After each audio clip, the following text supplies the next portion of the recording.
টালমাটাল cricket বিশ্ব, ভারতীয় cricket board, ICC, ব্রডকাস্টাররা যারা আপকামিং টি-20 ওয়ার্ল্ড কাপকে কেন্দ্র করে কিছুটা স্বস্তির নিঃশ্বাস ফেলেছিল যে বাংলাদেশ খেলবে না ভারতের মাটিতে গিয়ে, সেখানটা একটা রিপ্লেসমেন্ট এসেছে এবং সেই রিপ্লেসমেন্ট স্কটল্যান্ড। সো কিছুটা হলেও বাংলাদেশি দর্শকরা খেলা বিমুখ হলেও, বাংলাদেশের ম্যাচেস গুলো থেকে রেভিনিউ কমে এলেও রিকভারি কিছুটা হলেও হবে।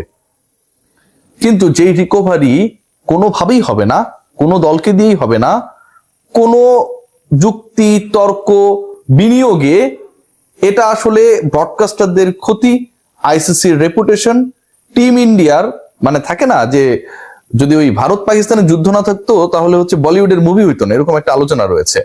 সো ওয়ার্ল্ড কাপে কিংবা এশিয়া কাপে এরকম যে মেগা ইভেন্ট গুলো হয় মহাদেশীয় বা বৈশ্বিক, সেখানটায় ভারত পাকিস্তানের ম্যাচ যদি না থাকে ব্রডকাস্টারদের ওই মুনাফাটা কোনোভাবেই কাভার আপ হয় না।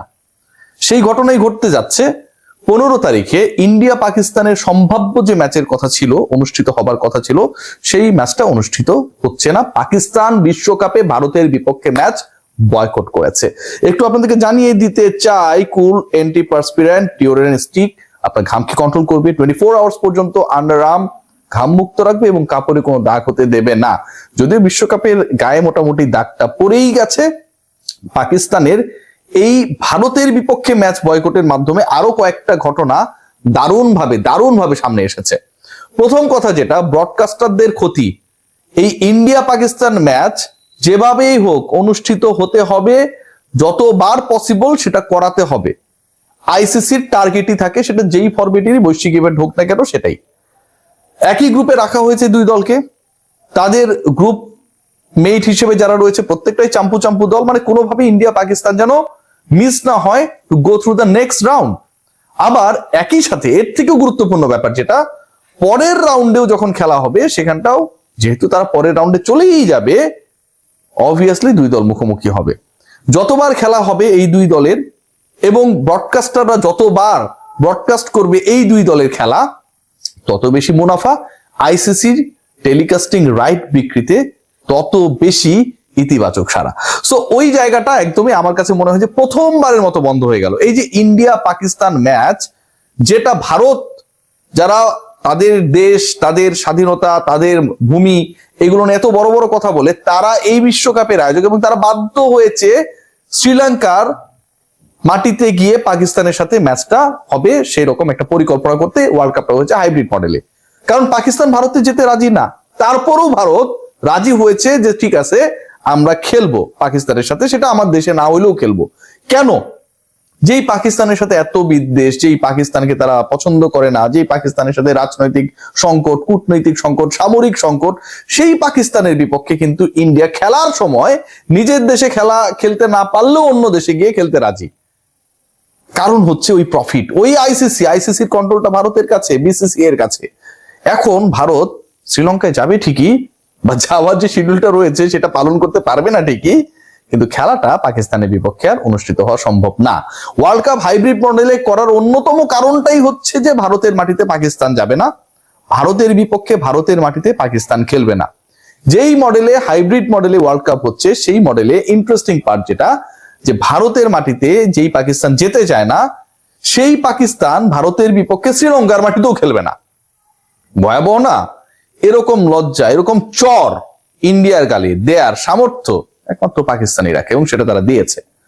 বাংলাদেশকে কেন্দ্র করে যে উত্তাপ তৈরি হয়েছিল, যে ইস্যু তৈরি হয়েছিল, এবং সেই উত্তাপটা শেষ পর্যন্ত এমন একটা পর্যায়ে গিয়ে ঠেকলো যখন বিশ্বকাপ আনুষ্ঠানিকভাবে শুরু হতে মাত্র 3 দিনের অপেক্ষা, এবং সেই 3 দিনের অপেক্ষায় এমন একটা সিচুয়েশন ক্রিয়েট হয়েছে যেখানটায় আইসিসি আলটিমেটলি লজ্জিত। আইসিসির ব্র্যান্ড ভ্যালু, বাংলাদেশ ক্রিকেট বোর্ডের ভ্যালু নিয়ে আমরা অনেক কথাবার্তা বলি যে বাংলাদেশ ক্রিকেট বোর্ডের ভ্যালু কমে যাচ্ছে, আমাদের বড় বড় ক্রিকেটাররা নেই, বাংলাদেশ দল টি-20 বিশ্বকাপে যাবে না, বাংলাদেশে এন্ডোর্সমেন্ট গুলো এখন ঠিক আগের মতো না। খেয়াল করে দেখুন, ভারত পাকিস্তান ম্যাচ যখন হবে না এবং যখন একটা দল, একটা দেশ এটা মেনে নিচ্ছে, ঘোষণা করছে যে আমরা ইন্ডিয়ার এগেনস্টে ওয়ার্ল্ড কাপে খেলবো না, ঠিক তখন আইসিসির ভ্যালুটাও কমে যায়। কারণ আইসিসির ভ্যালুর সবচেয়ে বড় যে জায়গাটা যেটা ভ্যালু অ্যাড করে সেটা হচ্ছে দর্শক, এবং সেই দর্শকদের আকর্ষণটাই হচ্ছে ইন্ডিয়া পাকিস্তান ম্যাচ কেন্দ্রিক। সেই দর্শকরা যে অর্থ ব্যয় করে বিভিন্ন মাধ্যমে খেলা দেখে সেটাও ইন্ডিয়া পাকিস্তান ম্যাচ কেন্দ্রিক, এবং এই ম্যাচকে কেন্দ্র করে যে ধরনের ব্রডকাস্টিং মুনাফা ব্রডকাস্টাররা এবং একই সাথে আইসিসি করে সেটাও ইন্ডিয়া পাকিস্তান ম্যাচ কেন্দ্রিক। সো এটা কোনোভাবেই আর হচ্ছে না, সেকেন্ড রাউন্ডেও হয়তো হবে না। এখন যখন এটা হবে না, তখন এই বিশ্বকাপ থেকে আইসিসির ক্ষতি অপরিসীম। পাকিস্তানকে ডেফিনেটলি আইসিসি জরিমানা করবে, শাস্তি দিবে, অনেক কিছুই করার চেষ্টা করবে। এবং ইন্টারেস্টিংলি বাংলাদেশের উপর আইসিসির যে ক্ষিপ্ত অবস্থা সেটা একটু হলেও নতুন ভাবে ডাইভার্টেড হয়ে গেল ফ্রম নাও। কারণ তাদের সবচেয়ে বড় চটটা, প্রথমত বাংলাদেশ খেলছে না, বাংলাদেশের একটা বিশাল ভিউয়ারশিপ রয়েছে, আপনাকে ভাই এটা অ্যাকসেপ্ট করতে হবে। বাংলাদেশের যে ভিউয়ারশিপ রয়েছে, ধরেন ইন্ডিয়ায় প্রচুর ভিউয়ারশিপ রয়েছে, 100 কোটি প্লাস, বাংলাদেশের কি 15 কোটি আপনার কাছে খুব ছোট মনে হয়? পাকিস্তানে 25 কোটি 30 কোটিকে কি খুব ছোট মনে হয়? এই যে 45 ক্রোর, অ্যারাউন্ড 50 ক্রোর, যদি বিদেশের যারা দর্শক রয়েছে এই দুই দেশের, তারা যখন ভারত পাকিস্তান ম্যাচ দেখবে না কিংবা বাংলাদেশে খেলাগুলো হবে সেগুলো দেখবে না, তখন কিন্তু এটা অন্য একটা সিচুয়েশন ক্রিয়েট করে যেটা আইসিসি কে বিশাল অঙ্কের আর্থিক ক্ষতির সম্মুখীন করবে, কোনো ডাউট নেই। বাংলাদেশের লাভটা কি হলো? বাংলাদেশের লাভ লসের হিসাবটা করতে গেলে মন খারাপ হয়।